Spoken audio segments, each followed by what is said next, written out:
Hi guys! Alright, I'm gonna let you introduce yourself. Ava. This is Ava, and she is visiting Silly from all the way from Toronto, Canada. And I'm so excited to have her in the studio because her mom explained to me that she watches Faba TV every night, and she's an aspiring artist, which is always so dear and close to my heart, especially since I started face painting. I'm gonna move her over. I started face painting really young, so it is such a great feeling having her in the studio. So I grabbed her. I said, "Can I please paint you for one of my YouTubes?" And this is perfect timing because St. Patrick's Day is next week. So I'm sorry, guys, that I'm late with it. I've been suffering with the cold and then birthday festivities. But I have this beautiful girl in the studio, and I figured I am going to use her. So let's get started. Are you ready to get started? And hopefully then she'll paint me. All right. So I'm going to use my Rainbow Artie Cake, and I take a 3/4 brush and I just load it back and forth just like this, because you want to pick up a good amount of colors. You want to press enough on it so that you are picking up all of them. So you see they're all on my brush. And I like to make sure that my brush is a little bit more wet than dry. Okay, so then I like to, if you guys have noticed, that I like my designs to really come down and across the face. So I'm going to start off right here on the nose, and I'm kind of looking at it on an angle. So I start off with my brush right here.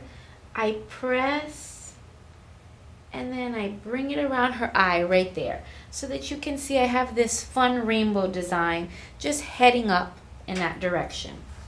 So then I'm going to turn her head a little bit more this way, and because the rainbow would come up and around this way, I'm going to just place my brush again flat. Make sure that I finish off on a sharp point, because you don't want your lines to be super flat. So as you can tell, this design is going to go up and over her eye. It's good for adults as well, because if they already have eye makeup on or you don't want to mess up their mascara, then this is a good way to work around it. So then I'm going to pick up my Bright Leaf Artie Cake, and this is a number 12 brush, I think. Yep. And I'm just going to load it up so that we can create some of our shamrocks. Now, 4-leaf clovers are pretty rare. Most shamrocks are actually 3-leaf clovers. So you'll want to practice these techniques and figure out which one is the easiest for you before you start just trying to create 4-leaf clovers. So what you're going to want to do when you're using or to create your shamrocks, and let me see if I can do it here. You're going to want to make little hearts almost. So I'm just going to press and lift it up and press and lift it up and round it around the corner, okay? And then you'll make the next one next to it, press, round it around the corner, press, round it around the corner, and then finally you're gonna finish it off. So there's not a whole lot of movement to your shamrocks. It's a little bit more of you pressing to get the stroke. So we're gonna create a series of shamrocks that are gonna follow in that direction. Now, one thing that has helped me tremendously throughout the years, whether I'm painting shamrocks or I'm painting flower petals, is making these little X's. So let me turn you a little bit more here, and I'll start on this side because it's easier to see. So I make these little X's, and what they do is they help me with positioning more than anything else, and to make my strokes really even. So I'm just going to start off with these X's so that I know where I'm going to put the bulk of my shamrocks, because I'm going to fit my shamrocks inside of them. So what do I mean by that? So I'm going to show you now. So we start off on the line of the first X, okay? I line my brush there, and then I come out, I press, and then I press again, and then I finish off on the next line. So then now I know where to start the next loop. So I start, I press, and then I press, and I finally finish up on that line. And then I'll do the same thing coming around. I press, finish up there, and then I have a fast and super easy shamrock. So I repeat that here. Press, come around the next side of my X, press, press, press. So now you guys can see how I'm just building these shamrocks, and because I have those little X's, they really help just make sure that my strokes are even, that they're all heading in the right direction. I'm just starting off on one of the lines of my X's. I just press, pull it around, start on that line, press, press, pull it around, press and pull it around, and then I finish up there. So as you can see now, I have three nice shamrocks kind of heading in this direction. I look at my design and I say to myself, is there a finger's worth of space between all of my designs or all of my strokes? That way I know what needs to be filled in. So I look at this design, turn a little bit this way, and I'm going to make another X here, one just a little bit bigger. I'll follow the same steps of making my loop, second loop, bring it around, loop, second loop, press, pull it, and then press and pull it around so that I have my shamrock. When I look at this design, I see just a few little gaps in between, like right inside of here, right inside of here. So in order to bring that whole design together, you have a couple of options. Like in this being the biggest gap, I would just make a smaller X and just go very gently on the tip of my brush to create a smaller shamrock to fill right inside of there so that I get that contrast. And because I figure I have the room to do it, just like right here at the beginning of my rainbow, then I'm just making much smaller loops.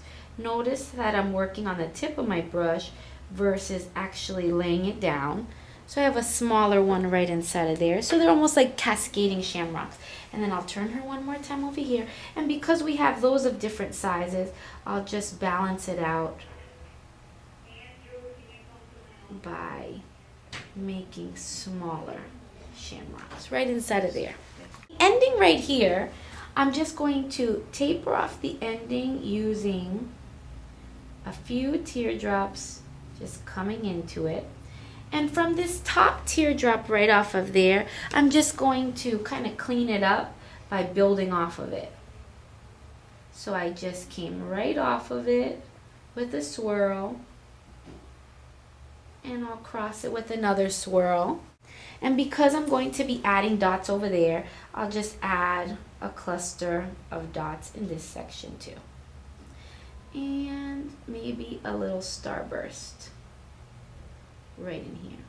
And then in coming around, I see these little holes between my shamrocks. So all I'm going to do is just fill them in with just little dots, kind of filling in those holes, pressing and lifting up right inside of there. And I see a few right inside of here too. And anywhere that you have some edges that you can fit it right into. Start from the bottom, and I'm going to press, pull up, and bring them into this shamrock design. And then because I came off of the last teardrop on that side, I'm also going to do it on that side. And then I'm going to fill in as well in this section using some of my dots. You can leave this mask just like that, add if you want to, and add just a little bit of glitter lipstick and call it a day. Or you have a couple of different options. When you use white to outline something that I've done with my Artie Cakes, it really starts looking like watercolor. So you're more than welcome to, always time depending, on just giving your shamrocks a little bit of an outline. And we're almost done. We definitely got to give her a little bit of lipsticking glitter. So I just pick up a Q-tip and I'm going to first dip it inside of this magenta color. It's like a neon magenta. And then I'm going to dip it inside of one of my favorite colors, which is the shimmer magenta from Fab. It just makes a really pretty lip color. And it gives it, since it has the metallic in it, gives it that little bit of a pop. Apply it right on her lips. And you can just take your glitter and you can dip it right in there if you want. And just open and just roll it right on her bottom lip, so that it really sparkles, because that's one of my favorite parts. I'm sure that you know that. So finally, I'm going to take my green glitter, and I'm just going to pick up a little bit of it, and I'm going to tap it right on her shamrocks to kind of make them pop. Happy St. Patrick's Day. So thank you guys for joining me. Thank you so much, Ava, for being just a top model. And I wish everybody a great happy St. Patrick's Day. Keep on sending me information. And the convention, the Face and Body Art International Convention, is just around the corner. It's in May. So if you guys are coming, or if you're thinking about coming around the fence, please make the trip. I can't wait to meet everybody. Don't forget to check out Faba TV. Don't forget to check out my blog, because I love hearing from you. And if you need all these great products, you know where to go. It's Silly Farm. All right, guys, have a great day. Happy Bye-bye. Bye.